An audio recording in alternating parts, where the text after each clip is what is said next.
everyone, welcome to our channel The Success Master. আজকে আমি আপনাদের জন্য পলিটিক্যাল সায়েন্স থেকে নতুন আরেকটি টপিক নিয়ে এসেছি, সেটা হলো ডেমোক্রেসি বা গণতন্ত্র। তো আজকে গণতন্ত্র থেকে আমরা ডিটেলসে পড়ব এমসিকিউ প্লাস কনসেপ্ট। তো ভিডিওটা ভালোভাবে দেখতে থাকুন, স্কিপ না করে লাস্ট পর্যন্ত দেখতে থাকুন, তাহলে আশা করি যে ডেমোক্রেসি থেকে যে টপিকটা রয়েছে এই টপিকটা আপনারা সম্পূর্ণটা বিষয়টা ক্লিয়ার হয়ে যাবে। তো ভিডিওটা স্কিপ না করে ভিডিওটা লাস্ট পর্যন্ত দেখতে থাকুন। আর আমাদের কোচিং সেন্টারে এডমিশন চলছে, সেই বিষয়ে আমি সম্পূর্ণটা বলে দেব। তো ভিডিওটা স্কিপ না করে লাস্ট পর্যন্ত দেখতে থাকুন। তো চলুন তাহলে ক্লাসটা শুরু করা যাক। তো প্রথমেই রয়েছে ডেমোক্রেসি শব্দটি এসেছে ডিমস এবং ক্রেটস থেকে। যে ডেমোক্রেসি যে শব্দটি কোন শব্দ থেকে এসেছে? ডিমস এবং ক্রেটস থেকে এসেছে। এই দুইটি শব্দ থেকে ডেমোক্রেসি শব্দটি এসেছে। ডিমস শব্দের অর্থ হলো জনগণ। যে ডিমস শব্দের অর্থ কি? সেটা হলো জনগণ। আর ক্রেটস শব্দের অর্থ হলো শাসন। ক্রেটস শব্দের অর্থ কি? শাসন। তো ডেমোক্রেসি শব্দটি কোন দুইটি শব্দ থেকে এসেছে? ডিমস এবং ক্রেটস থেকে। আর ডিমস শব্দের অর্থ হলো জনগণ, আর ক্রেটস শব্দের অর্থ হলো শাসন। এখন এটা থেকে আমরা এমসিকিউ দেখিনি। এমসিকিউর মধ্যে রয়েছে প্রথমেই যেটা রয়েছে, ডেমোক্রেসি শব্দটি কোন শব্দ থেকে এসেছে? যে ডেমোক্রেসি শব্দটি কোন শব্দ থেকে এসেছে? কি কি? ডিমস, তারপর রয়েছে ক্রেটস, নাকি এ এবং বি দুটোই, নাকি এগুলি কোনোটোই নয়? তো এখনই আমরা পড়লাম যে ডেমোক্রেসি শব্দটি ডিমস এবং ক্রেটস শব্দ থেকে এসেছে। তাহলে এখানে কারেক্ট আনসার হবে C, option number C. Option number A এবং বি এই দুটোই, মানে এখানে কারেক্ট আনসার হবে option number C, because democracy শব্দটি এসেছে ডিমস এবং ক্রেটস থেকে।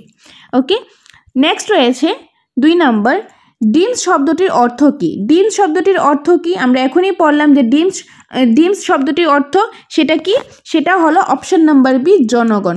কি? অপশন নাম্বার বি, জনগণ। তাহলে এখানে correct answer option number B, demos শব্দটির অর্থ কি? জনগণ।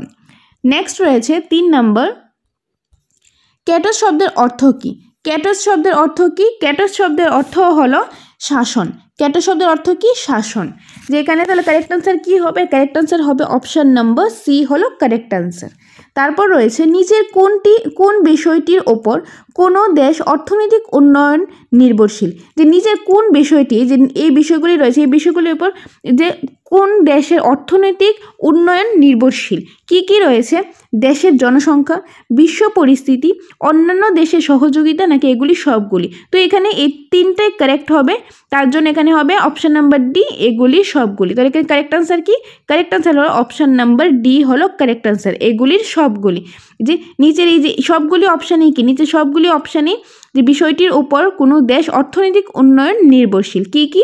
দেশের জনসংখ্যা, বিশ্ব পরিস্থিতি, অন্যান্য দেশের সহযোগিতা, মানে এখানে কারেক্ট আনসার হবে এগুলির সবগুলি। এগুলি সবগুলি হলো correct answer, option number D. Okay, next রয়েছে আবারও কনসেপ্ট গণতন্ত্র রাজনৈতিক সাম্যের উপর প্রতিষ্ঠিত। গণতন্ত্র কিসের উপর প্রতিষ্ঠিত? রাজনৈতিক সাম্যের উপর প্রতিষ্ঠিত।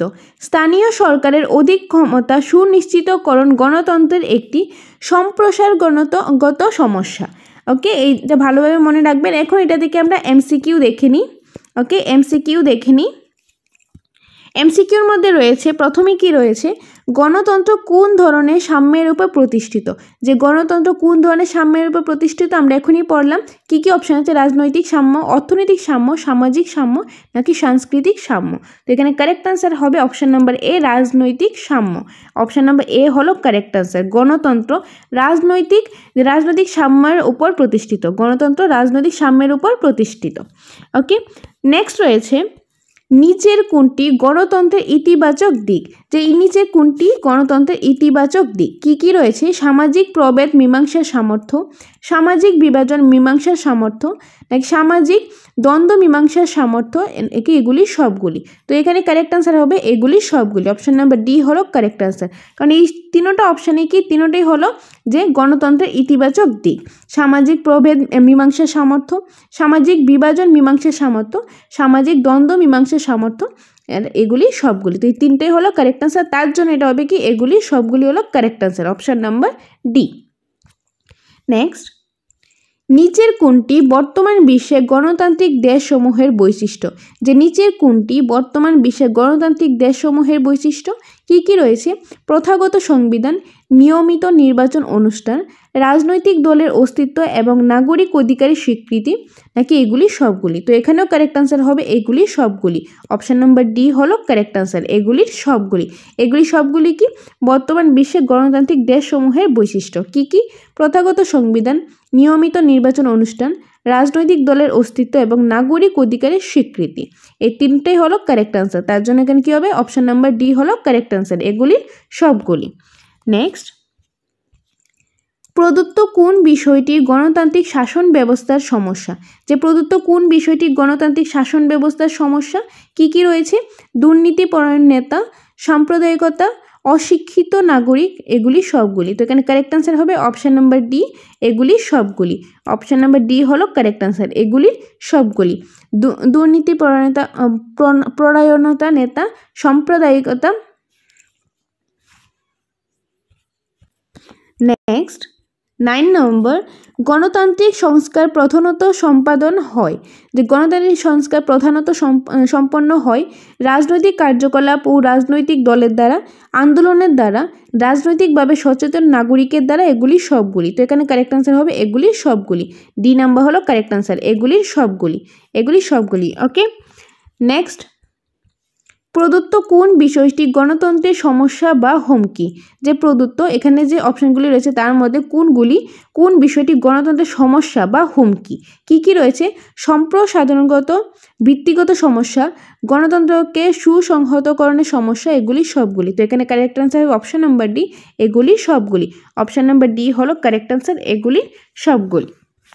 নেক্সট 11 নম্বর, কোনটি প্রতিষ্ঠিত গণতন্ত্রের সম্প্রসারণগত সমস্যা? কি রয়েছে অপশন? স্থানীয় সরকারের অধিক ক্ষমতা সুনিশ্চিতকরণ, প্রতিষ্ঠানসমূহের শক্তিশালীকরণ, অগণতান্ত্রিক সনের উচ্ছেদ সাধন, সার্বভৌম ও কর্তব্যমূলক রাষ্ট্র ব্যবস্থার প্রতিষ্ঠা। তো এখানে কারেক্ট আনসার কি হবে? এখানে কারেক্ট আনসার হবে অপশন নাম্বার এ, স্থানীয় সরকারের অধিক ক্ষমতা সুনিশ্চিতকরণ। তো এখানে কারেক্ট আনসার কি? অপশন নাম্বার এ। কোনটি প্রতিষ্ঠিত গণতন্ত্রের সম্প্রসারণগত সমস্যা? স্থানীয় সরকারের অধিক ক্ষমতা সুনিশ্চিতকরণ, এটা হলো কারেক্ট আনসার। অপশন নাম্বার এ হলো কারেক্ট আনসার। তারপর রয়েছে প্রদত্ত কোন বিষয়টি গণতন্ত্রের ভিত্তিগত সমস্যা? যে প্রদত্ত কোন বিষয়টি গণতন্ত্রের ভিত্তিগত সমস্যা? ভিত্তিগত সমস্যা কোনটা? কি রয়েছে? অগণতান্ত্রিক শাসনের উচ্ছেদ সাধন, সামরিক বাহিনী কর্তৃক সরকারের নিয়ন্ত্রণ না করা, সার্বভৌম ও কর্তব্যপরায়ণ রাষ্ট্র ব্যবস্থা প্রতিষ্ঠা করা, এগুলি সবগুলি। তো এখানেও কারেক্ট আনসার হবে অপশন নাম্বার ডি, এগুলির সবগুলি। অপশন নাম্বার ডি হলো কারেক্ট আনসার, এগুলির সবগুলি। এগুলি সবগুলি কি? এই সবগুলি বিষয়ই গণতন্ত্রের ভিত্তিগত সমস্যা। নেক্সট, গণতন্ত্রের সুদৃঢ়করণের সমস্যা হলো জন অংশগ্রহণ ও নিয়ন্ত্রণে সহায়ক প্রতিষ্ঠানগুলির শক্তি বৃদ্ধি। গণতন্ত্রের সুদৃঢ়করণের সমস্যা হলো কি? গণতন্ত্রের সুদৃঢ়করণের সমস্যা কি? সেই সমস্যাটা হলো জন অংশগ্রহণ ও নিয়ন্ত্রণে সহায়ক প্রতিষ্ঠানগুলির শক্তি বৃদ্ধি। অভ্যন্তরীণ গণতন্ত্রের অভাব, অভ্যন্তরীণ গণতন্ত্রের অভাব সেটি কি? এটি রাজনৈতিক দলের সমস্যা। এটি হলো একটি রাজনৈতিক দলের সমস্যা।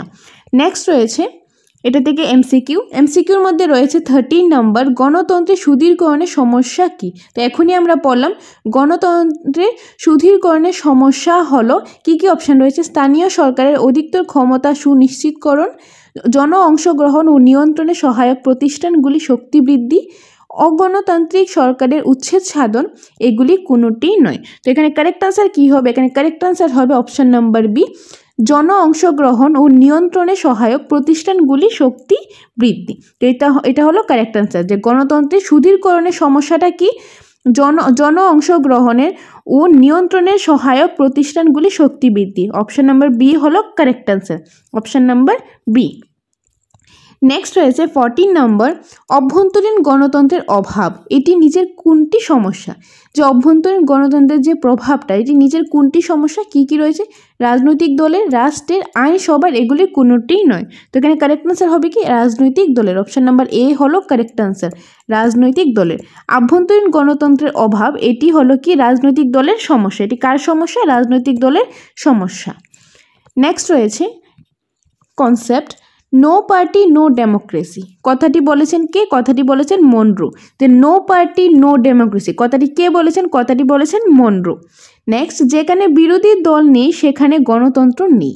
মানে যেখানে কি, যেখানে কোনো বিরোধী দল নেই সেখানে কোনো গণতন্ত্র নেই, সেখানে কোনো যে গভর্নমেন্টও নেই।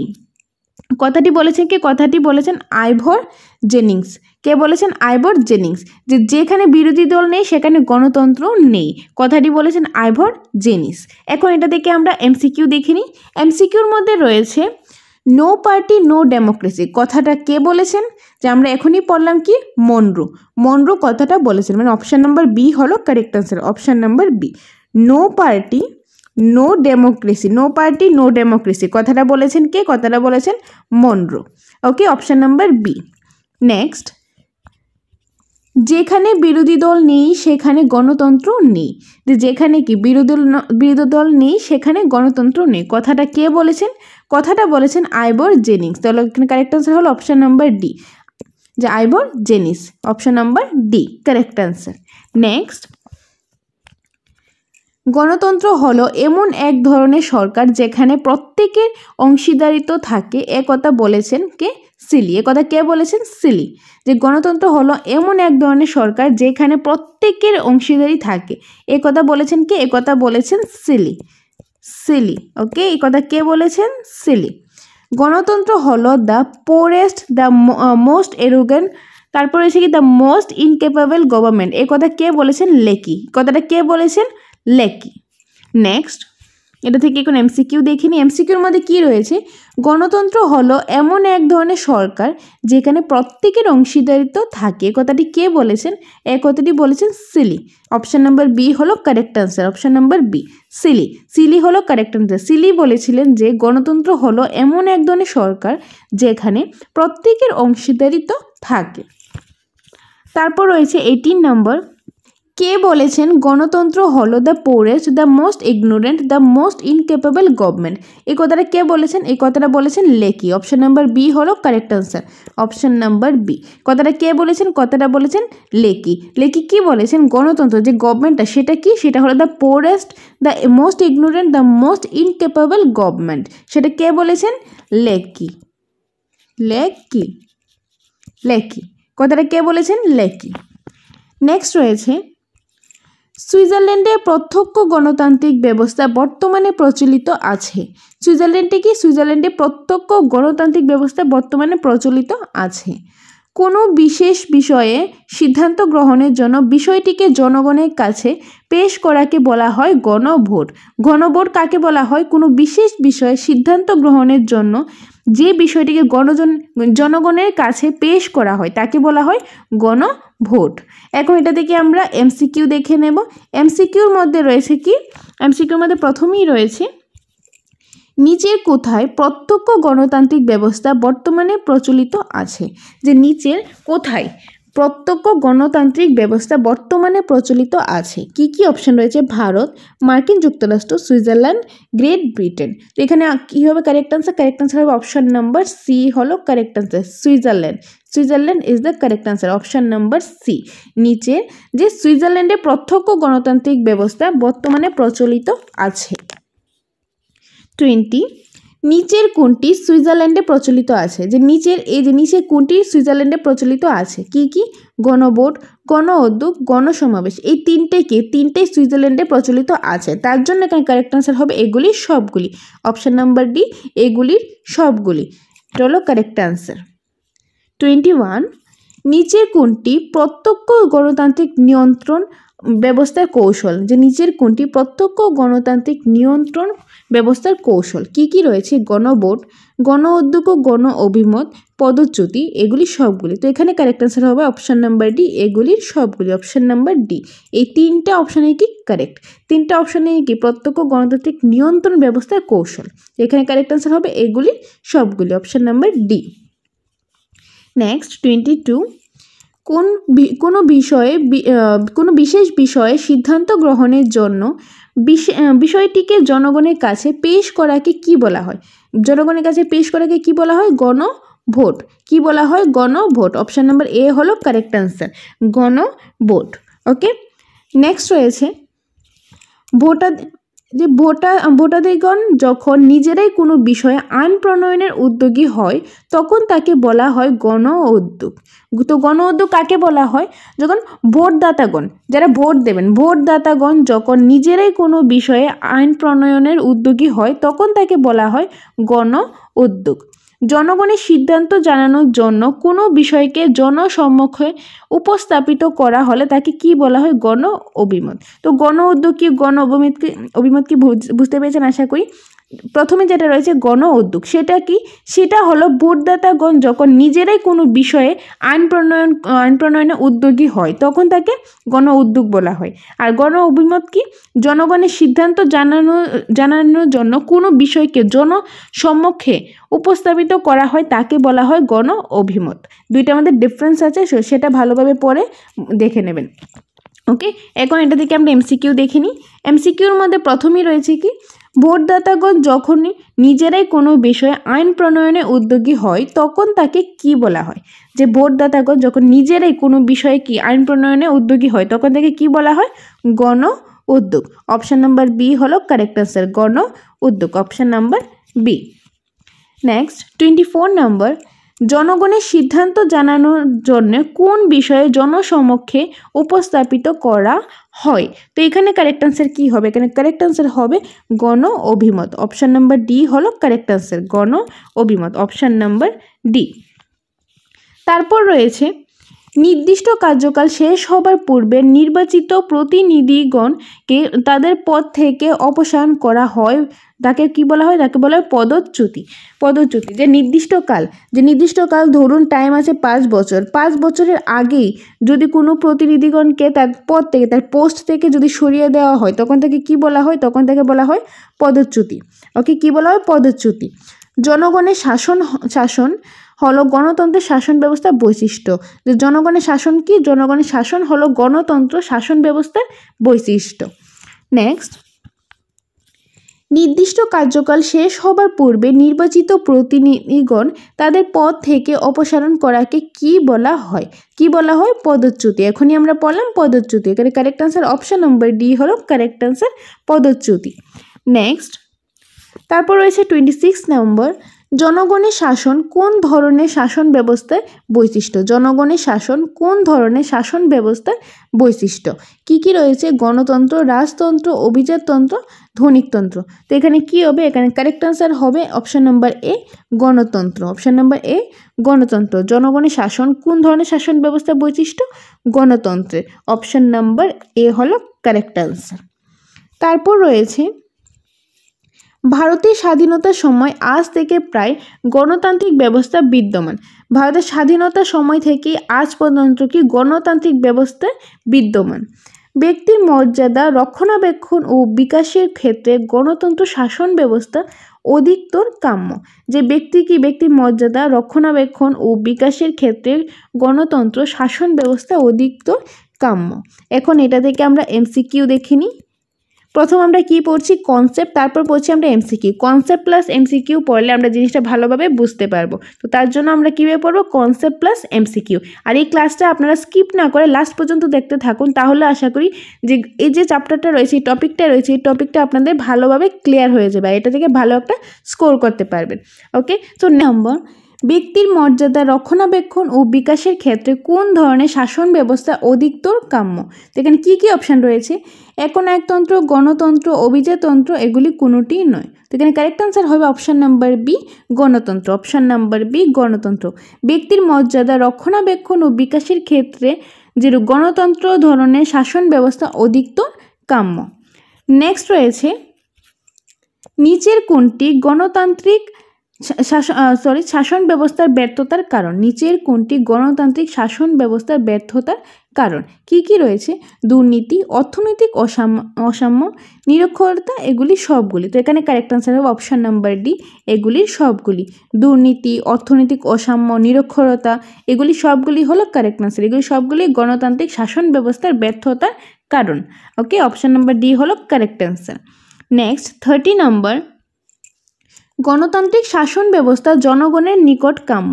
যে গণতান্ত্রিক শাসন ব্যবস্থাটা জনগণের নিকট, জনগণের কাছে কি কাম্য, কেননা এটি কি জনস্বার্থে প্রতিনিধিত্ব করে, সম্পদের সমকট করে, সুশাসনের বিশ্বাসী, এগুলি সবগুলি। তো এখানে কারেক্ট অ্যান্সার হবে অপশন নাম্বার ডি, এগুলি সবগুলি। তো এগুলি সবগুলি হলো কি কারেক্ট অ্যান্সার, এগুলি সবগুলি গণতান্ত্রিক শাসন ব্যবস্থা জনগণের নিকট কাম্য। নেক্সট কনসেপ্ট রয়েছে এখন, গণতন্ত্রে সাধারণ মানুষেরা পূজা পায় আর জ্ঞানী গুণীরা পায় অবজ্ঞা। বলেছেন কে? বলেছেন কায়েল। কে বলেছেন? কায়েল।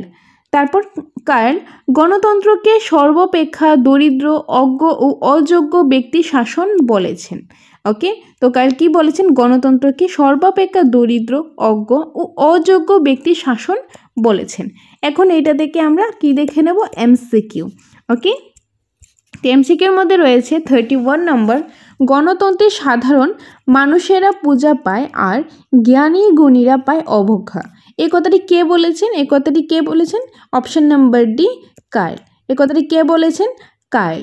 ওকে, নেক্সট 32 নম্বর, কে গণতন্ত্রকে সর্বাপেক্ষা দরিদ্র, অজ্ঞ ও অযোগ্য ব্যক্তি শাসন বলেছেন?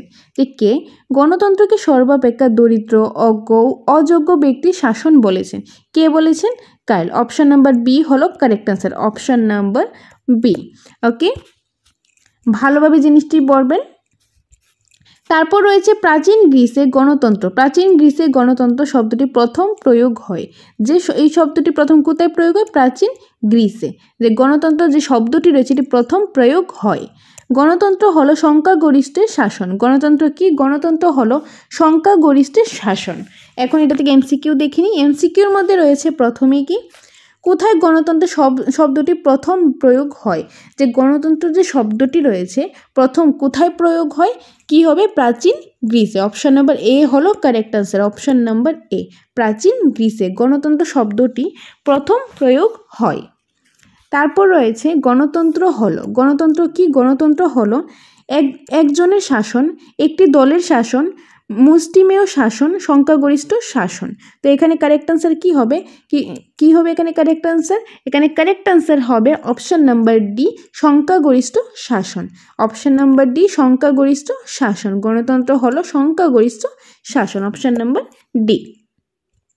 নেক্সট, গণতন্ত্রের সাফল্যের জন্য লর্ড ব্রাইস স্থানীয় স্বায়ত্তশাসনের উপর গুরুত্ব আরোপ করেছেন। গণতন্ত্রের সাফল্যের জন্য কি লর্ড ব্রাইস কিসের উপর গুরুত্ব আরোপ করেছেন? স্থানীয় স্বায়ত্তশাসনের উপর গুরুত্ব আরোপ করেছেন। বৃহত্তম গণতন্ত্রের দেশ, বৃহত্তম গণতন্ত্রের দেশ কোনটা? সেটা হলো ভারত। যে বৃহত্তম গণতন্ত্রের দেশ ভারত। নেক্সট 35 নম্বর, গণতন্ত্রের সাফল্যের জন্য কে স্থানীয় স্বায়ত্তশাসনের উপর গুরুত্ব আরোপ করেছেন? কে করেছেন? Lord Bryce. তো ওখানে কারেক্ট আনসার হবে কি? অপশন নাম্বার সি হলো correct answer, Lord Bryce. Lord ব্রাইসই কি করেছেন? গণতন্ত্রের সাফল্যের জন্য স্থানীয় শাসনের উপর গুরুত্ব আরোপ করেছেন। ওকে, নেক্সট 36 নম্বর, বৃহত্তম গণতন্ত্রের দেশ। বৃহত্তম গণতন্ত্রের দেশ হলো কি? যেখানে কি কি রয়েছে? ভারত, চীন, ইংল্যান্ড, মার্কিন যুক্তরাষ্ট্র। এখানে কারেক্ট আনসার হবে কি? এখানে কারেক্ট আনসার হবে অপশন নাম্বার এ, ভারত। বৃহত্তম গণতন্ত্রের দেশ ভারত। নেক্সট, গণতন্ত্রকে আলাপ আলোচনার মাধ্যমে পরিবেশিত শাসন ব্যবস্থা বলেছেন বার্কার। যে গণতন্ত্রকে আলাপ আলোচনার মাধ্যমে পরিবেশিত শাসন ব্যবস্থা কে বলেছেন? বার্কার। সর্বোত্তম গণতন্ত্রের দেশ হলো মার্কিন যুক্তরাষ্ট্র। সর্বোত্তম গণতন্ত্রের দেশকে সেটা হলো মার্কিন যুক্তরাষ্ট্র। যে কোনটি সর্বোত্তম গণতন্ত্রের দেশ? মার্কিন যুক্তরাষ্ট্র। এখন এটা থেকে আমরা দেখে নেব এমসিকিউ। এমসিকিউর মধ্যে প্রথমেই রয়েছে গণতন্ত্রকে আলাপ আলোচনার মাধ্যমে পরিবেশিত শাসন ব্যবস্থা বলেছেন কে? কি? রসুল্লাস্কি, হবহাউস, বার্কার। তো এখানে কারেক্ট আনসার হবে option number D, Barker. Barker হলো correct answer, option number D. 38 নম্বর, সর্বোত্তম গণতন্ত্রের দেশ। সর্বোত্তম গণতন্ত্রের দেশ কি কোনটা? সে কি অপশন আছে? ভারত, ইংল্যান্ড, মার্কিন যুক্তরাষ্ট্র, চীন। তো এখানে কারেক্ট আনসার হবে কি? অপশন নাম্বার সি, মার্কিন যুক্তরাষ্ট্র। সর্বোত্তম গণতন্ত্রের দেশ হলো মার্কিন যুক্তরাষ্ট্র। গণতন্ত্রের সাফল্যের জন্য সর্বজনীন শিক্ষার উপর গুরুত্ব দিয়েছেন। কে গুরুত্ব দিয়েছেন? জন স্টুয়ার্ট মিল। গণতন্ত্রের সাফল্যের জন্য সার্বজনীন শিক্ষার উপর কে গুরুত্ব দিয়েছেন?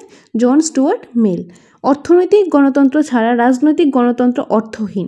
কথাটা কে বলেছেন? কথাটা বলেছেন লেস্কি। অর্থনৈতিক গণতন্ত্র ছাড়া রাজনৈতিক গণতন্ত্র অর্থহীন, কথাটি বলেছেন লেস্কি। এখন এটা থেকে এমসিকিউ দেখে নিই। এমসিকিউর মধ্যে প্রথমেই রয়েছে গণতন্ত্রের সাফল্যের জন্য সর্বজনীন শিক্ষার উপর গুরুত্ব দিয়েছেন। গুরুত্ব কে দিয়েছেন? কি কি রয়েছে অপশন? বার্নস, জন স্টুয়ার্ট মিল, বার্কার, গার্নার। তো এখানে কারেক্ট আনসার কি হবে? কারেক্ট আনসার হবে অপশন নাম্বার বি, জন স্টুয়ার্ট মিল। জন স্টুয়ার্ট মিল কি করেছেন? গণতন্ত্রের সাফল্যের জন্য সর্বজনীন শিক্ষার উপর গুরুত্ব দিয়েছিলেন। নেক্সট 40 নম্বর, অর্থনৈতিক গণতন্ত্র ছাড়া রাজনৈতিক গণতন্ত্র অর্থহীন। কথাটা কে বলেছেন? কথাটা বলেছেন লেস্কি। অপশন নাম্বার বি হলো কারেক্ট আনসার, লেস্কি। লেস্কি বলেছিলেন অর্থনৈতিক গণতন্ত্র ছাড়া রাজনৈতিক গণতন্ত্র অর্থহীন। তারপর রয়েছে গণতন্ত্র হলো জনগণকে নিয়ে জনগণের দ্বারা জনগণের শাসন ব্যবস্থা। বলেছেন কি? Abraham Lincoln. আব্রাহাম লিঙ্কন কি বলেছেন? গণতন্ত্র হলো, গণতন্ত্রটা কি? জনগণকে নিয়ে জনগণের দ্বারা জনগণের শাসন ব্যবস্থা। এই কথাটা কে বলেছেন? Abraham Lincoln. গণতন্ত্রকে আধুনিক যুগের সেরা আবিষ্কার বলেছেন। কথাটা কে বলেছেন? জেমস মিল। জেমস মিল কি বলেছেন? গণতন্ত্রকে আধুনিক যুগের সেরা আবিষ্কার। এখন এটা থেকে এমসিকিউ দেখিনি। এমসিকিউর মধ্যে রয়েছে 41 নম্বর, গণতন্ত্র হলো জনগণকে নিয়ে জনগণের দ্বারা জনগণের শাসন ব্যবস্থা। কথাটা কে বলেছেন? Henry Maine, Abraham Lincoln, Garner, Hobhouse. কে বলেছেন? Option number B, Abraham Lincoln. Abraham Lincoln is the correct answer, option number B. 42 নম্বর, গণতন্ত্রকে আধুনিক যুগের সেরা আবিষ্কার বলেছেন। কে বলেছেন গণতন্ত্রকে আধুনিক যুগের সেরা আবিষ্কার? কি কি অপশন আছে? Rousseau, Karl Marx, Plato, James Mill. এখানে কারেক্ট আনসার হবে option number D, James Mill. Option number D হলো কারেক্ট আনসার, জেমস মিল। তারপর রয়েছে আবারও কনসেপ্টের মধ্যে কি রয়েছে? বর্তমান বিশ্বের প্রায় 1/4 দেশে গণতান্ত্রিক শাসন ব্যবস্থা প্রতিষ্ঠিত হয়নি। বর্তমানে বিশ্বের প্রায় 1/4 দেশে গণতান্ত্রিক শাসন ব্যবস্থা প্রতিষ্ঠিত হয়নি। গণতান্ত্রিক সংস্কারের ক্ষেত্রে জনগণকে ক্ষমতাশালী করার জন্য তথ্য জানার অধিকারটি আইনটি সর্বোত্তম। এখন এটা থেকে আমরা এমসিকিউ দেখে নেব। এমসিকিউর মধ্যে প্রথমেই রয়েছে 43 নম্বর, বর্তমান বিশ্বের প্রায় কতগুলি দেশে গণতান্ত্রিক শাসন ব্যবস্থা প্রতিষ্ঠিত হয়নি? কি কি রয়েছে? 1/3 দেশে, 2/3 দেশে, 1/4 দেশে, এগুলি কোনোটিই নয়। তো এখানে কারেক্ট আনসার হবে অপশন নাম্বার সি, 1/4 দেশে। বর্তমানে বিশ্বের প্রায় 1/4 দেশে গণতান্ত্রিক শাসন ব্যবস্থা প্রতিষ্ঠিত হয়নি। Option number C is the correct answer. Next 44, গণতান্ত্রিক সংস্কারের ক্ষেত্রে জনগণকে ক্ষমতাশালী করার জন্য কোন আইনটি সর্বোত্তম? যে গণতান্ত্রিক সংস্কারের ক্ষেত্রে জনগণকে ক্ষমতাশালী করার জন্য কোন আইনটি সর্বোত্তম? কি কি রয়েছে? শিক্ষার অধিকার আইন, স্বাধীনতার অধিকার, স্বাধীনভাবে যাতায়াতের অধিকার, তথ্য জানার অধিকার আইন। এখানে কারেক্ট আনসার হবে অপশন নাম্বার ডি, তথ্য জানার অধিকার আইন। তথ্য জানার অধিকার আইন, অপশন নাম্বার ডি হলো কারেক্ট আনসার। নেক্সট, তথ্য জানার অধিকার আইন। তথ্য জানার অধিকার আইন সরকারি কার্যকলাপ সম্পর্কে জানতে জনগণের ক্ষমতা বৃদ্ধি করেছে। তথ্য জানার অধিকার আইন কি? সরকারি কার্যকলাপ সম্পর্কে জানতে জনগণের ক্ষমতা বৃদ্ধি করেছেন। গণতন্ত্রের ধর্মীয় বিশ্বাসে স্বাধীনতা গণতন্ত্রের কোনো সমস্যা নয়। গণতন্ত্রের ধর্মীয় বিশ্বাসে স্বাধীনতা গণতন্ত্রের কোনো সমস্যা নয়। তথ্য জানার অধিকার আইনটি দুর্নীতি দমনে সহায়ক। তথ্য জানার অধিকারটি কি? দুর্নীতি দমনে সহায়ক। নেক্সট এমসিকিউ 45 নম্বর, প্রদত্ত কোন আইনটি সরকারি কার্যকলাপ সম্পর্কে জানতে জনগণের ক্ষমতা বৃদ্ধি করেছেন? কি কি রয়েছে? পণপ্রথা নিবারণ আইন, পরিবেশ দূষণ আইন, তথ্য জানার অধিকার আইন, শ্রম মজুরি আইন। তো এখানে কারেক্ট আনসার হবে অপশন নাম্বার সি, তথ্য জানার অধিকার আইন। তো option number C is the correct answer, তথ্য জানার অধিকার আইন। তারপর কনসেপ্ট রয়েছে আবারও, গণতন্ত্রের ধর্মীয় বিশ্বাসের স্বাধীনতা গণতন্ত্রের কোনো সমস্যা নয়। তথ্য জানার অধিকারটি আইনটি দুর্নীতি দমনে সহায়ক। দুর্নীতি দমনে সহায়ক। এখন এমসিকিউর মধ্যে রয়েছে 46 নাম্বার, নিচের কোনটি গণতন্ত্রের সমস্যা নয়? ব্যক্তিগত সমস্যা, সম্প্রসারণগত সমস্যা, গণতন্ত্রের সুদৃঢ়ীকরণের সমস্যা, গণতন্ত্রের ধর্মীয় বিশ্বাসে স্বাধীনতা। এখানে কোনটা হবে? এখানে কারেক্ট আনসার হবে অপশন নাম্বার ডি, গণতন্ত্রের ধর্মীয় বিশ্বাসের স্বাধীনতা। অপশন নাম্বার ডি হলো কারেক্ট আনসার। নিচে কোনটি গণতন্ত্রের সমস্যা নয়? গণতন্ত্রের ধর্মীয় বিশ্বাসের স্বাধীনতা। নেক্সট, নিচের কোনটি আইন দুর্নীতি দমনে সহায়ক? তো এখানে কারেক্ট আনসার কি হবে? কি কি রয়েছে? পরিবেশ দূষণ আইন, তথ্য জানার অধিকার আইন, শিক্ষার অধিকার আইন, দলগত বিরোধী আইন। তো এখানে কারেক্ট আনসার হবে অপশন নাম্বার বি, তথ্য জানার অধিকার আইন। তারপর RTIA এর পুরো নাম কি? এর full form right to information act. Right to information act. সুইডেনে সর্বপ্রথম তথ্য জানার অধিকার আইন প্রণীত হয়।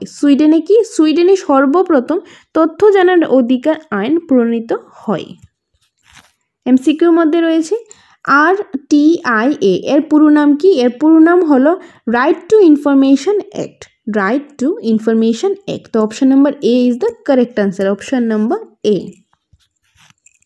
49, নিচের কোনটি ভারতীয় গণতন্ত্রের সমস্যা? নিচের কোনটি ভারতীয় গণতন্ত্রের সমস্যা? কি কি রয়েছে? সামাজিক অসাম্য, তারপর রয়েছে অর্থনৈতিক অসাম্য, জাতপাত, এগুলি সবগুলি। তো এখানে কারেক্ট আনসার হবে অপশন নাম্বার ডি, এগুলি সবগুলি।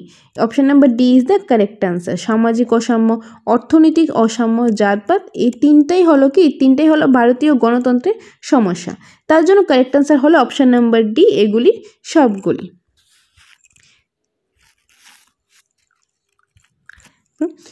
কোন দেশে সর্বপ্রথম, এটা 50 নাম্বার হবে, 50 নাম্বার, কোন দেশে সর্বপ্রথম তথ্য জানার অধিকার আইন প্রণীত হয়? যে কোন দেশে সর্বপ্রথম তথ্য জানার অধিকার আইন প্রণীত হয়? কি কি রয়েছে? মার্কিন যুক্তরাষ্ট্র, ভারত, নেদারল্যান্ড, সুইডেন। তো এখানে কারেক্ট আনসার হবে option number D, Sweden. Option number D হলো কারেক্ট আনসার, সুইডেন। সুইডেনে দেশে সর্বপ্রথম তথ্য জানার অধিকার আইন প্রণীত হয়। নেক্সট 51 নম্বর, নিচের কোনটি গণতান্ত্রিক শাসন ব্যবস্থার লক্ষ্য? যে নিচের কোনটি গণতান্ত্রিক শাসন ব্যবস্থার লক্ষ্য? সামাজিক বৈষম্য দূর করা, ধর্মনিরপেক্ষ সমাজ ব্যবস্থা প্রতিষ্ঠা, সুষ্ঠু সমাজ জীবন নিশ্চিত করা, নাকি এগুলি সবগুলি? তো এখানে কারেক্ট আনসার হবে অপশন নাম্বার ডি, এগুলি সবগুলি। এই তিনটেই হলো কি গণতান্ত্রিক শাসন ব্যবস্থার লক্ষ্য। তার জন্য কারেক্ট আনসার হবে অপশন নাম্বার ডি, এগুলির সবগুলি। বর্তমানে বিশ্বের অধিকাংশ দেশে গণতন্ত্র শাসন ব্যবস্থা প্রতিষ্ঠিত হয়েছে। বর্তমানে বিশ্বের অধিকাংশ দেশে গণতন্ত্র শাসন ব্যবস্থা প্রতিষ্ঠিত হয়েছে। গণতন্ত্র শাসন ব্যবস্থা ব্যক্তির মর্যাদা ও স্বাধীনতায় বিশ্বাসী।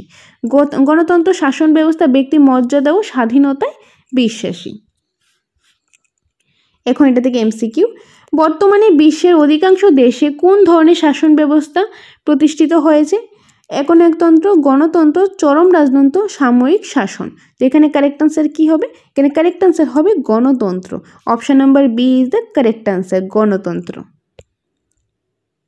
53 নম্বর, কোন ধরনের শাসন ব্যবস্থা ব্যক্তির মর্যাদা ও স্বাধীনতায় বিশ্বাসী? গণতন্ত্র। অপশন নম্বর এ হলো কারেক্ট আনসার। কোন ধরনের শাসন ব্যবস্থা ব্যক্তির মর্যাদা ও স্বাধীনতায় বিশ্বাসী? গণতন্ত্র।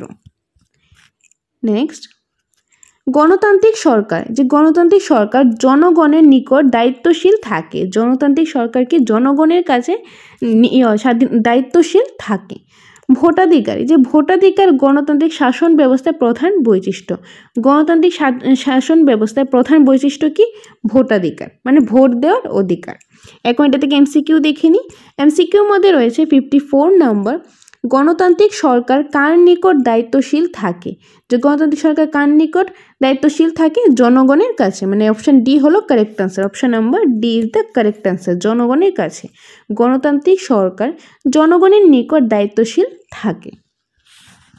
55, নিচের কোনটি গণতান্ত্রিক শাসন ব্যবস্থার প্রধান বৈশিষ্ট্য? যে গণতান্ত্রিক শাসন ব্যবস্থার প্রধান বৈশিষ্ট্য কি? ভোটাধিকার। অপশন নাম্বার এ হলো কারেক্ট আনসার। অপশন নাম্বার এ, ভোটাধিকার। ভোটাধিকার গণতান্ত্রিক শাসন ব্যবস্থার প্রধান বৈশিষ্ট্য। নিচের কোনটি গণতান্ত্রিক শাসন ব্যবস্থার বৈশিষ্ট্য?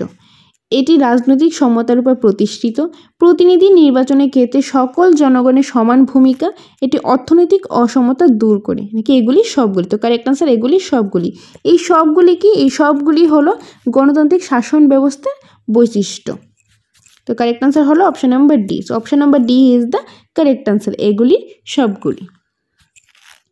57, নিচের কোনটি গণতান্ত্রিক সরকারের রূপ? যে নিচের কোনটি গণতান্ত্রিক সরকারের রূপ? কি কি অপশন রয়েছে? দায়িত্বশীল সরকার, বৈধ সরকার, সারা প্রধানকারী সরকার, এগুলি সবগুলি। তো এখানে কারেক্ট আনসার হবে অপশন নাম্বার ডি, এগুলির সবগুলি। এগুলি সবগুলি কি? এগুলি সবগুলি হলো গণতান্ত্রিক সরকারের রূপ। দায়িত্বশীল সরকার, বৈধ সরকার, সারা প্রধানকারী সরকার। তো correct answer option number D. 58, নিচের কোনটি দেশের অর্থনৈতিক উন্নয়নের উপাদান? নিচের কোনটি দেশের অর্থনৈতিক উন্নয়নের উপাদান? কি কি রয়েছে অপশন? দেশের জনসংখ্যা পরিমাণ, দেশের শাসনতন্ত্র, দেশের অর্থনৈতিক সম্পদের প্রতুলতা, এগুলি সবগুলি। তো এখানে কারেক্ট আনসার হবে অপশন নাম্বার ডি, এগুলি সবগুলি। Option number D is the correct answer, এগুলি সবগুলি। গণতন্ত্র শব্দটি প্রথম প্রয়োগ হয়, গণতন্ত্র শব্দটি প্রথম কবে প্রয়োগ হয়? খ্রিস্টপূর্ব 5ম শতকে। খ্রিস্টপূর্ব 5ম শতকে গণতন্ত্র শব্দটি প্রথম প্রয়োগ হয়। জন স্টুয়ার্ট মিল গণতন্ত্রকে সর্বশ্রেষ্ঠ শাসন ব্যবস্থা বলেছেন। যে কে গণতন্ত্রকে সর্বশ্রেষ্ঠ শাসন ব্যবস্থা বলেছেন? জন স্টুয়ার্ট মিল। আর জন স্টুয়ার্ট মিল গণতন্ত্রকে কি বলেছেন? সর্বশ্রেষ্ঠ শাসন ব্যবস্থা। তো এখান থেকে আমরা কনসেপ্টগুলি ভালোভাবে দেখে নিলাম।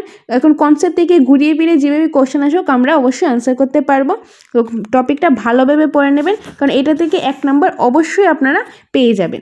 ওকে, তো নেক্সট এমসিকিউ দেখে নিই। এমসিকিউর মধ্যে রয়েছে গণতন্ত্র সর্বপ্রথম প্রয়োগ হয়। যে গণতন্ত্র সর্বপ্রথম প্রয়োগ হয় কবে? কি কি রয়েছে? খ্রিস্টপূর্ব 5ম শতকে, খ্রিস্টপূর্ব 4র্থ শতকে, খ্রিস্টপূর্ব 8ম শতকে, খ্রিস্টপূর্ব 15দশ শতকে। তো এখানে কারেক্ট আনসার হবে অপশন নাম্বার এ, খ্রিস্টপূর্ব 5ম শতকে, 5ম শতকে। তো কারেক্ট আনসার অপশন নাম্বার এ, গণতন্ত্র শব্দটি প্রথম প্রয়োগ হয় খ্রিস্টপূর্ব 5ম শতকে। নেক্সট 60 নাম্বার, প্রদত্ত নিচের কে গণতন্ত্রকে সর্বশ্রেষ্ঠ শাসন ব্যবস্থা বলেছেন? কি কি রয়েছে? হেনরি মিন, লেকি, কাইল, জন স্টুয়ার্ট মিল। তো এখানে কারেক্ট আনসার কি হবে? প্রদত্ত নিচে কে গণতন্ত্রকে সর্বশ্রেষ্ঠ শাসন ব্যবস্থা বলেছেন? কি হবে? জন স্টুয়ার্ট মিল। কে বলেছেন? জন স্টুয়ার্ট মিল। আর জন স্টুয়ার্ট মিল গণতন্ত্রকে কি বলেছেন? সর্বশ্রেষ্ঠ শাসন ব্যবস্থা। তো এখানে কারেক্ট আনসার হলো option number D. Option number D is the correct answer, John Stuart Mill গণতন্ত্রকে সর্বশ্রেষ্ঠ শাসন ব্যবস্থা বলেছেন। তো এখন আমরা টোটাল 60 এমসিকিউ নিয়ে আলোচনা করলাম, আর তার সাথে সাথে কনসেপ্ট। প্রথমে আমরা কনসেপ্টটা দেখে নিলাম, তারপর কনসেপ্ট থেকে আমরা প্রত্যেকটা কনসেপ্ট থেকে আমরা কি করলাম? এমসিকিউ দেখে নিলাম। এমসিকিউ আমরা কয়টা দেখলাম?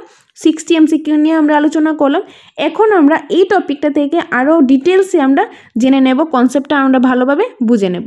তো প্রথমেই যেটা রয়েছে কনসেপ্ট অফ ডেমোক্রেসি, মানে গণতন্ত্রের যে ধারণাটা, ওকে, যে গণতন্ত্রের যে ধারণা রয়েছে কনসেপ্ট অফ ডেমোক্রেসি সেটা দেখে নেব, তার কনসেপ্টটা দেখে নেব। ইংরেজি ডেমোক্রেসি শব্দটি, এই শব্দটি বাংলা ভাষায় গণতন্ত্র বলা হয়। ডেমোক্রেসি যে শব্দটি, তো ইংরেজিতে বাংলাতে কি বলা হয়? গণতন্ত্র। ভূৎপত্তিগত দিক থেকে ডেমোস এবং ক্রাটিয়া নামক দুইটি গ্রিক শব্দ থেকে ডেমোক্রেসি শব্দটি এসেছে। ডেমোক্রেসি শব্দটি কোন শব্দ থেকে এসেছে?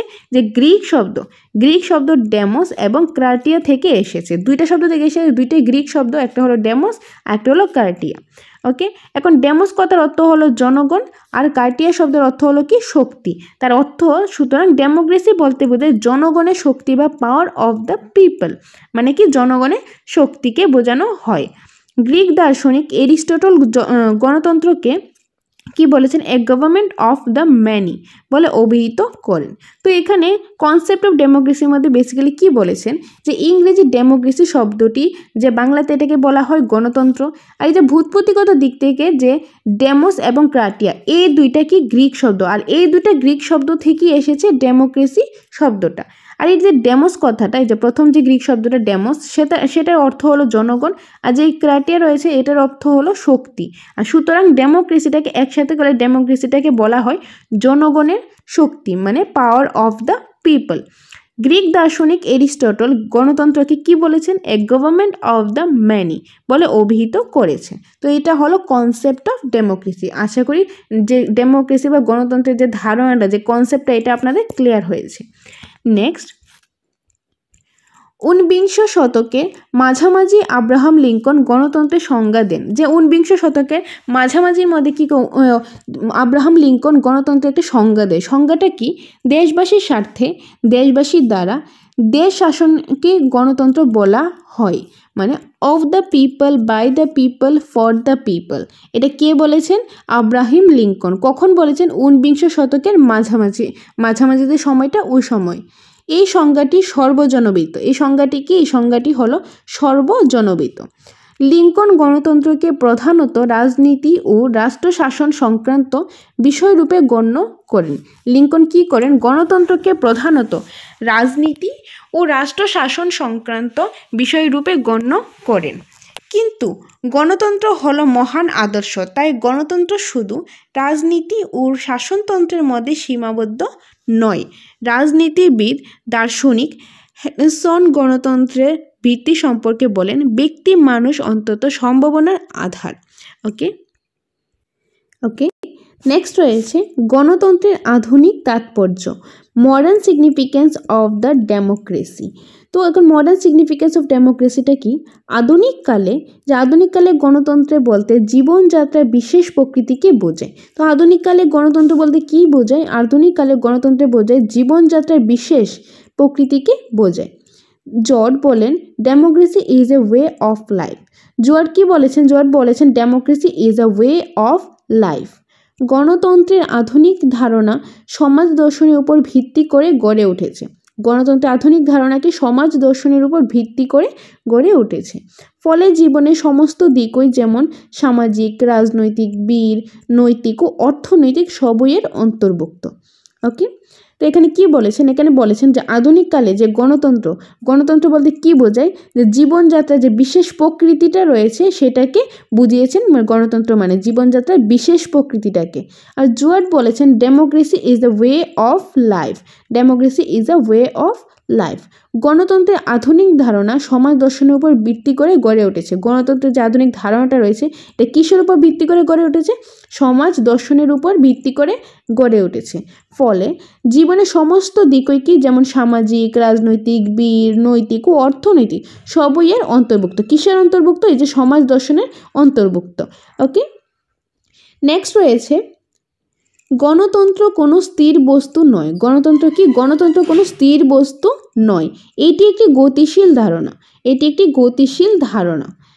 22শে জানুয়ারি 1947 খ্রিস্টাব্দে সংবিধান সভার মাঝে দাঁড়িয়ে জওহরলাল বলেছিলেন, এই সবার প্রথম কাজ মানুষের মুখে খাদ্য জোগাতে পারা, বস্ত্রহীন মানুষের পরনে বস্ত্র জোগাতে পারা, প্রতি দেশবাসীকে তার নিজের ক্ষমতা অনুযায়ী বিকাশের সব রকম সুযোগ দিতে পারা।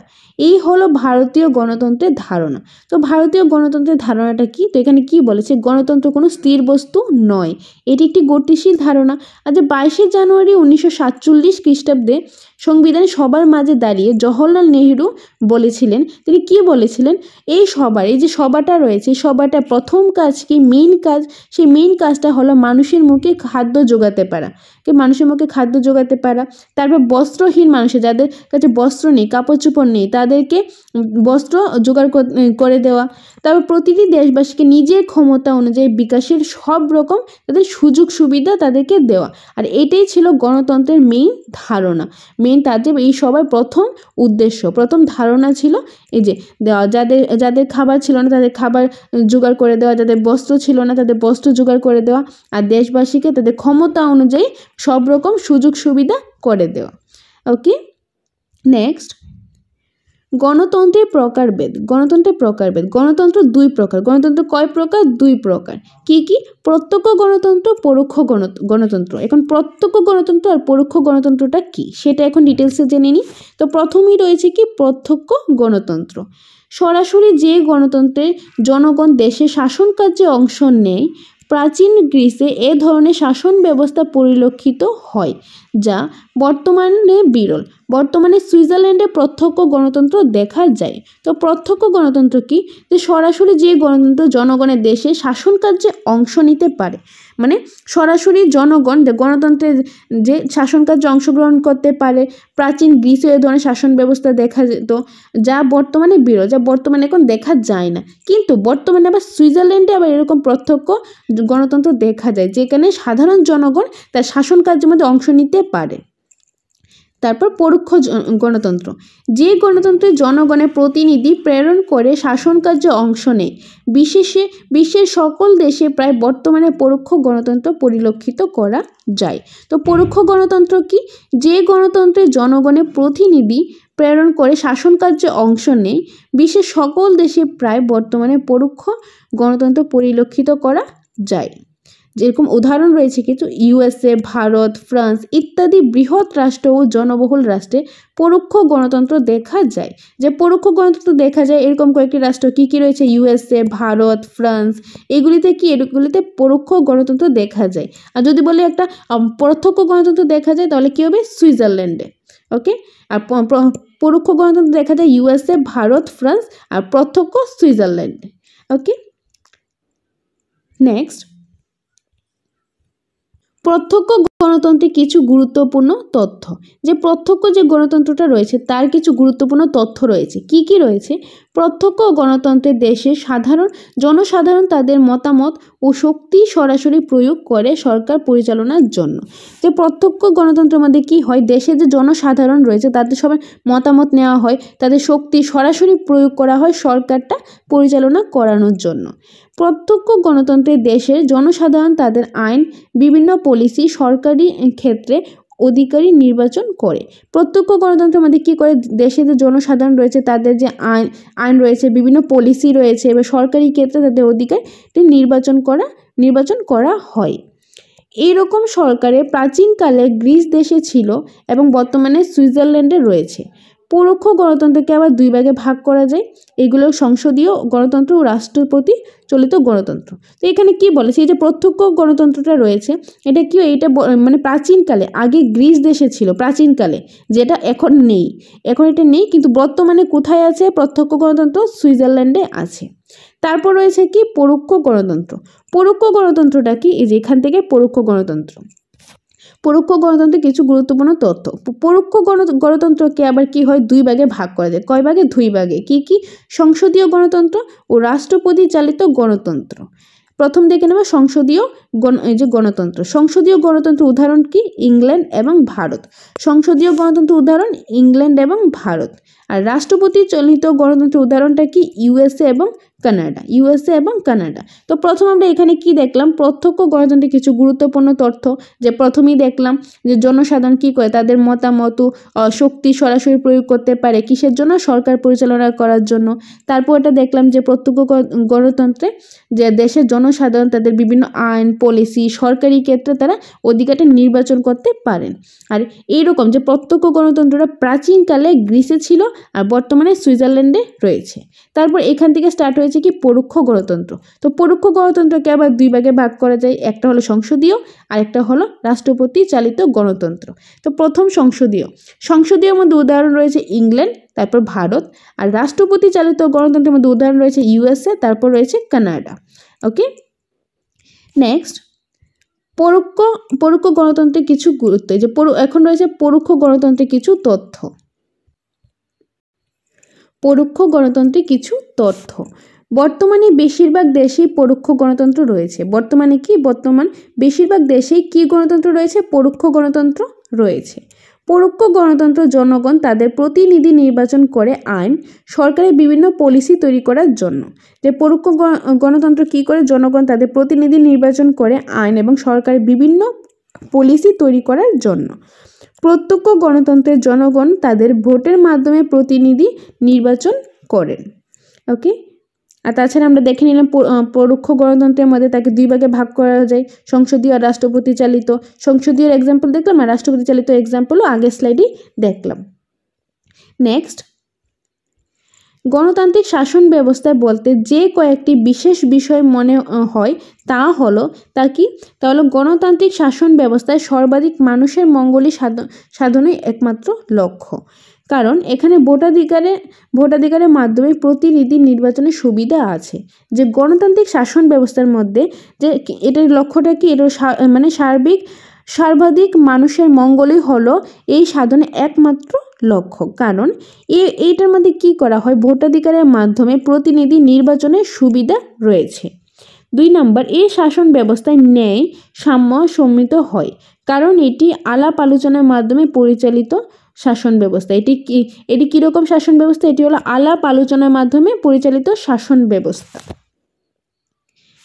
তারপর রয়েছে 3 নম্বর, এই শাসন ব্যবস্থায় আইনের অনুশাসন প্রতিষ্ঠিত হয়। এই শাসন ব্যবস্থা আইনের কি প্রতিষ্ঠিত হয়? অনুশাসনে প্রতিষ্ঠিত হয়। সকল প্রকার বৈষম্যমূলক আচরণের পথ বন্ধ করা হয়। শাসক ও বিচারকদের মধ্যেও বৈষম্যমূলক ও অন্যায় কাজকর্মের জবাবদিহি করতে হয়। এখানে কি বলা হয়েছে? শাসক ও বিচারকদের মধ্যেও বৈষম্যমূলক ও অন্যায় কাজকর্মের জবাবদিহি করতে হয়। গণতন্ত্রের জনগণ যেহেতু রাজনৈতিক কাজে অংশগ্রহণ করে, তাই তাদের মধ্যে রাজনৈতিক চেতনা বৃদ্ধি পায় এবং শিক্ষার বিস্তার ঘটে। সাধারণ মানুষের মধ্যে আগ্রহ ও উৎসাহ দেখা যায়। ওকে, তো এই ছিল আজকে যে টপিকটা গণতন্ত্র, সম্পূর্ণ টপিকটা। আশা করি সম্পূর্ণ বিষয়টা আপনারা বুঝতে পেরেছেন। তো প্রথমে আমরা আলোচনা করলাম আমরা কনসেপ্ট প্লাস এমসিকিউ। কি আলোচনা করলাম আমরা? Concept plus MCQ. প্রথমে আমরা কনসেপ্ট, তারপর এমসিকিউ, আর লাস্টে কিছু ইম্পর্টেন্ট যে কনসেপ্ট ও ডিটেলসে আমরা আলোচনা করলাম। আশা করি সম্পূর্ণ বিষয়টা আপনাদের ক্লিয়ার হয়েছে। তো যদি আপনাদের ভালো লাগে ভিডিওটা লাইক করে দেবেন, শেয়ার করে দেবেন এবং কমেন্ট করে জানাবেন আপনাদের ভিডিওগুলি, আমাদের ক্লাসগুলি ভালো লাগছে কিনা।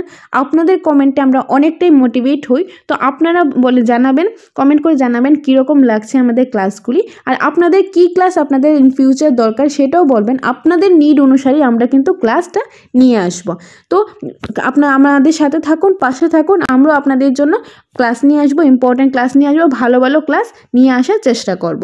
আর এখন বিষয় হলো আমাদের এডমিশনের প্রসেসটা। তো আমাদের সাকসেস মাস্টারে যে আগেও আপনাদের বলেছি যে আমরা শুরু করতে যাচ্ছি নতুন একটা ব্যাচ, একদম ফ্রেশ ব্যাচ, যেটা স্টার্ট হচ্ছে আপনাদের 16 তারিখ থেকে। কবে? 16 তারিখ থেকে 16 ডিসেম্বর, যেটা হবে শনি রবিবারে। স্যাটারডে সানডেতে আমাদের নিউ ব্যাচটা স্টার্ট হবে। আর আমাদের যে অনেকে এডমিশন হয়ে গেছে, তো অনেকে ফোন করেছেন যে এডমিশন হব। তো আমি তাদেরকে বলছি, যারা এখনও ফোন করেছেন কিন্তু এসে এডমিশন হননি, আমি তাদের বলছি, এবং যারা এখনও ফোন করেননি তো তাদের বলছি আপনারা তাড়াতাড়ি করুন, তাড়াতাড়ি এসে আমাদের সাথে যোগাযোগ করুন, এডমিশন হন। কারণ ব্যাচটা কিন্তু ফুল হয়ে যাচ্ছে, আর ব্যাচ ফুল হয়ে গেলে কিন্তু আমরা আর এডমিশন নিতে পারবো না।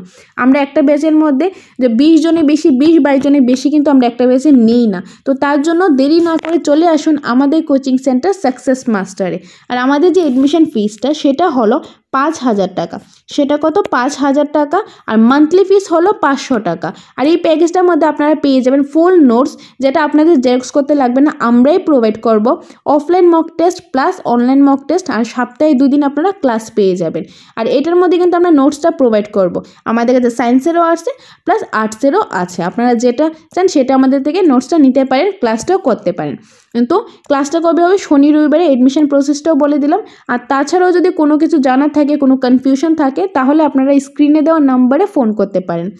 6600934052 নাম্বারে, এই নম্বরে কল করতে পারেন, তাহলে সম্পূর্ণ ডিটেলসে আপনারা জানতে পারেন। তো দেরি না করে চলে আসুন আমাদের কোচিং সেন্টার সাকসেস মাস্টারে। আর আপনারা জানেন আমাদের আরও গ্রুপ রয়েছে, যেটার মধ্যে all Tripura free mock test হয়ে থাকে। তো সেই গ্রুপে যারা আছেন তারা জানেন কিভাবে মক টেস্ট হয়। প্রতিদিনই ভিডিও আসে, ভিডিওর পর তা আপনাদের মক টেস্ট হয়। তো যারা এখনও গ্রুপে নেই তারা দেরি না করে গ্রুপে অ্যাড হয়ে যান। এই ভিডিওর কমেন্ট সেকশনে লিঙ্ক দেওয়া থাকবে, লিঙ্কে ক্লিক করে গ্রুপে অ্যাড হয়ে যান এবং প্রতিনিয়ত আপনারা মক টেস্ট দিতে পারেন। আর যে নোটের বিষয়টা, আমাদের এখানে নোটটাও পাওয়া যায়। অনেকে আছে যে কোনো কাজকর্ম করছে, প্রাইভেট জব করছে, তার জন্য আপনারা আসতে পারছেন না, কোচিংটা নিতে পারছেন না অফলাইন, তো আপনাদের নোটসটা নেবেন আর ইউটিউবে ক্লাসগুলি করবেন, তো তাদের জন্য আমাদের এখানে নোট পাওয়া যায়। সেই নোটের প্রাইস হলো 3000 টাকা। সেই নোটের প্রাইসটা কত? 3000 টাকা। তো আপনারা যদি চান শুধুমাত্র নোটটা নেবেন তাহলে 3000 টাকা দিয়ে আমাদের থেকে নোটটা আপনারা নিতে পারেন। 3000 টাকার নোট, আর সাথে থাকবে আপনার মক টেস্ট। ওকে, আশা করি সম্পূর্ণ বিষয়টা আপনাদের ক্লিয়ার হয়েছে। তারপরে যদি কোনো কনফিউশন থাকে স্ক্রিনে দেওয়া এই নাম্বারে আপনারা ফোন করতে পারেন। আর আমাদের একটু বলে দিচ্ছি, নতুন যে ব্যাচটা, ফ্রেশ ব্যাচটা 16 তারিখ থেকে কিন্তু ক্লাসটা স্টার্ট হয়ে যাবে। তার জন্য দেরি না করে চলে আসুন আমাদের কোচিং সেন্টার সাকসেস মাস্টারে, বিকজ ব্যাচটা যদি ফুল হয়ে যায় তারপর কিন্তু তার এডমিশন আমরা নিতে পারবো না। তো দেরি না করে তাড়াতাড়ি এডমিশনটা হয়ে যান। যারা ফোন করেছেন তারাও এসে এডমিশনটা হয়ে যান, আর যারা এখনও ফোন করেন আপনারা ভাবছেন এডমিশন হবেন কি হবেন না, তো তাদেরকে আমি বলছি এক্সাম কিন্তু আগে পরে হবেই।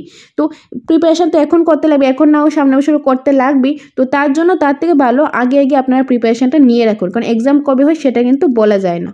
তো চলে আসুন আমাদের কোচিং সেন্টার সাকসেস মাস্টারে। দেখা হচ্ছে পরের ভিডিওতে। Thank you so much.